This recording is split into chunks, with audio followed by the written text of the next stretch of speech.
What's up, DB Network? Coach D Magic here, former D1 defensive back of the University of Hawaii. I know it's been a long time, guys.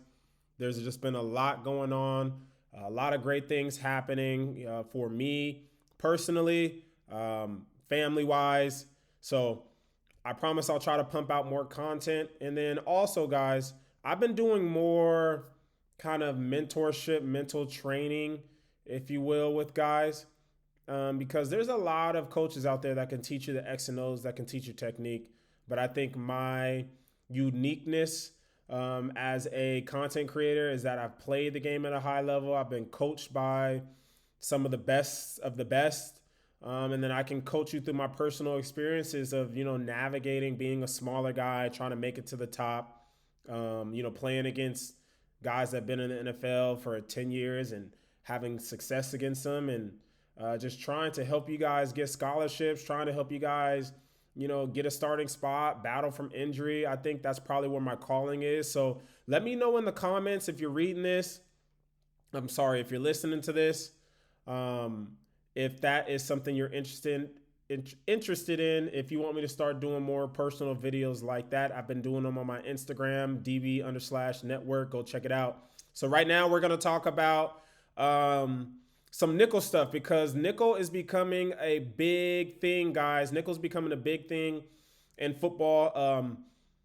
It's always kind of been there because spread teams have been spread teams, but now you see scouts evaluating the position differently. Usually it was, all right, this guy's too small, he doesn't have long speed, let's put him at the nickel. Now it's like, that's a whole different position, guys. So now, are you a strong safety? Are you a weak safety? Are you a boundary corner, strong corner? Like, now are you a nickel? So Mike Samerstriel from Michigan, he is the guy, the standard right now in terms of people I've seen specifically go as a high draft pick, specifically because they played the nickel position, not because they played corner and they would play well at the nickel, but because he played nickel at a high level. He was a high draft pick.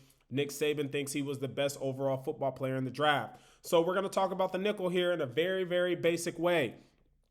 Right now, we're going to talk about cover three. And I want to make this very simple because I know a lot of people that watch this aren't coaches necessarily, or they are coaches, they're young coaches. And this is for kids, guys. This is for high school kids, middle school, elementary kids can learn this. So when they get to the higher levels, that they already have a base understanding of this position. So cover three, meaning we have three deep here, okay? You're a curl flat defender. You're inside of number two. 3, 2, 1. 1, 2, 3. You're inside of number two. He's at about 6 yards. It's 5 to 6 yards, okay? And the reason why I'm not really too focused on I'm going to give you like a wide range of depth, because a lot of times, and what I realize is a lot of you guys are coaching yourselves out there. So you're not really getting elite coaching, maybe because you just don't have enough coaches on your coaching staff.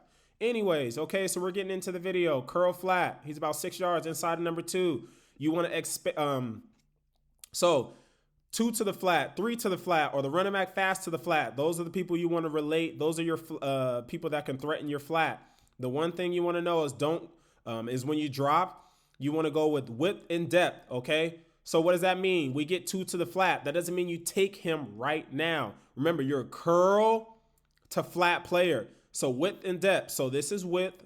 If you're going to straight line this way, so let's use this white line, and then use the hashes as depth. So width and depth. So that's here to here, okay? So now watch us drop.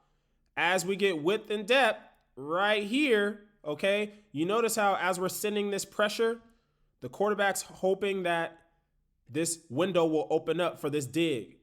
All right, so as he's waiting for that dig to open up, it's a cloudy picture. He cannot rely on this. There's one underneath, one on top. So he can't throw this curl window. So we're forcing him to throw to the flat. As a curl flat defender, if you get a curl flat concept, you want to force the throw to the flat. Why? Because if he throws this ball from the opposite hash all the way to the flat, even if he catches the ball, it's a long throw for a minimal gain. He catches the ball for a 3-yard gain.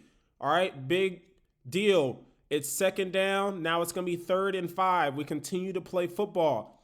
Now, what happens if we give up the curl window too early and we take the flat? All right, so if we go right now, this dig opens up right away. He's comfortable throwing this. So the lesser of the two evils, if he catches this dig, first down. Look at all this space. If he catches this flat, not a first down. 3rd and 5, we continue to play ball. So that's the whole concept of the curl flat. All right. Curl first, width and depth, relate to the flat, 2, 3, or the running back fast to the flat. And you want to play deep to shallow, force the ball to the flat, and we rally to the flat.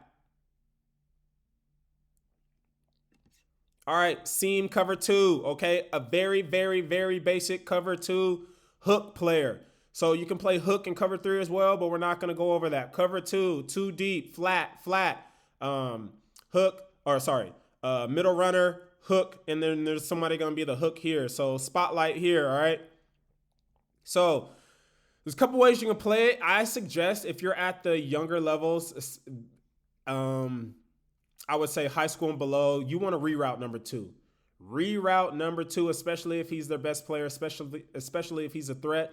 You don't see reroutes as much in the NFL. He's spot dropping, and then once he gets to his landmark, he's going to use his body to force the receiver to run around him. So that's kind of a redirect.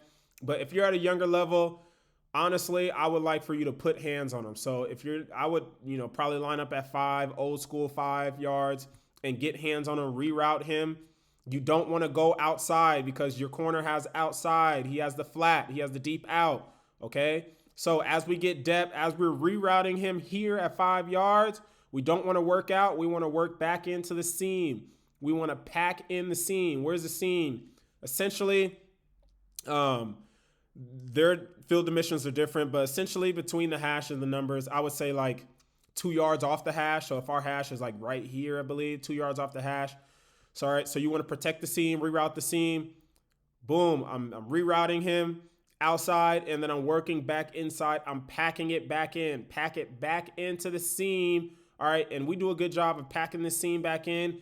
Travis Kelce, Mahomes tries to throw to him. We get an interception on the best duo in all of history almost. Travis Kelce and Patrick Mahomes, all right? And it's simple cover 2 concept, all right? Reroute 2. Pack back in on the seam. Good interception. Very, very simple, guys. All right, so we went over cover 3, curl fat player. Now we're going to go over something that a lot of guys struggle with, and that's doing your job, knowing when it's your play, knowing when it's not your play. Because a lot of guys think they have to make every play, and then when it's, essentially you're doing someone else's job, and then the ball comes to your responsibility, and now you're not doing your job. This is a perfect example, all right? Let's look at the coverage. All right, it looks like we have 3 deep defenders. 1, 2, 3, okay? We're the curl flat player. All right, so we have a condensed formation, curl flat player, all right? So, well, I'm just going to play the play, all right? He's going to get a TFL. I know guys hate when I don't play the play. I'm sorry, guys. It's already too late. So, I'm playing the play for you. He gets a TFL. What happens, okay? He stays patient, all right? He stays patient, doesn't go for anything. He makes the tackle. Why, though? Why? Okay, so curl flat player. Now, essentially, we have one tight receiver here. So naturally, we can stand where we are and kind of help out in the curl, area. But more than anything, all right, as he's reading this, he sees, someone fast to the other side, and it looks like he's going to throw it to him. But look how deep this play is, right? The line of scrimmage is the white line. This guy is 8 yards behind the line of scrimmage. If he throws this to him, okay, we have enough time, not going anywhere, to help out. We already have someone forcing here. The strong hook can get in this gap here. Essentially, we can shuffle and play cutback here, but we got to be aware of how deep this is behind the line of scrimmage, that he could possibly cut this back to the other side. And this is what young guys struggle with all the time. Because, we teach you run to the ball. But all right, like, make sure that ball is thrown, okay? Because this is all window dressing. This is all eye candy. So if you're not patient in knowing that, like, hey, right now, like where things are, the way things look, this isn't my play at the moment. If he throws this ball, okay, then I can start helping out, okay? But that's not my play. There are a lot of other people, okay, that can help out. 1, 2, and 3 primarily, 4 primarily, okay? These two guys should be staying deep, but essentially you can hang out. You can be patient, okay? You got that fast guy in your league that likes to cut everything back. If you're the weak curl flat player, okay? Or not the, if you're a curl flat player and the ball just happens to go away from you, okay, stay patient, hang out, and then boom, being patient, staying where we are, and we're able to diagnose screen coming back the other way, and we get a tackle for loss, okay? So again, I understand. So like, I'm not telling you not to run to the ball, but okay, so if the ball is your side, all right, obviously as a strong curl flat player to the play side, you gotta set that edge, okay? If you're a linebacker here, and this linebacker is patient, he's super patient, as well. We're not even gonna talk about like the lineman because that's a little too deep, but in a young man's game, a younger version, Pee-wee, you should be going. I wouldn't be mad at this. And then as a corner, you should be staying deep. Make sure he blocks you. All right, you see how he's fake blocking right here? Got his hands out. He's literally not blocking anybody. All right. So this is all window dressing. This is all fake from the beginning. My bad. I said he should be triggering. No, you don't trigger because if your guy doesn't put hands on somebody, you should stay deep. So these three guys should be deep. Everyone else I can see going to the ball, but nonetheless, underneath coverage, curl flat, boom, ball goes away. All right, if he throws this, okay, then I'm looking to play cutback. Okay, if they run this, then I'm looking to help out in the B gap. All right. Or if he seeps through the A gap, depending, what your scheme is. But essentially, stay patient. This isn't your play. I've already talked too much. All right, so guys, let me know in the comments what you want more from this channel. Like I said, there's a ton of guys. If you just, if you like the way I coach in teaching things, then cool. We'll keep it at this. If you want more drills, if you want more mental, if you want more personal stories about what life's like in college, what life's like as a professional player, how to battle through injury, your girlfriend broke up with you, your best friend died. Like I've gone through all that and still had to perform, guys. So I want to make this channel fit the viewers more. So please comment on this video. Let me know what you want from the channel. I appreciate your time. Peace.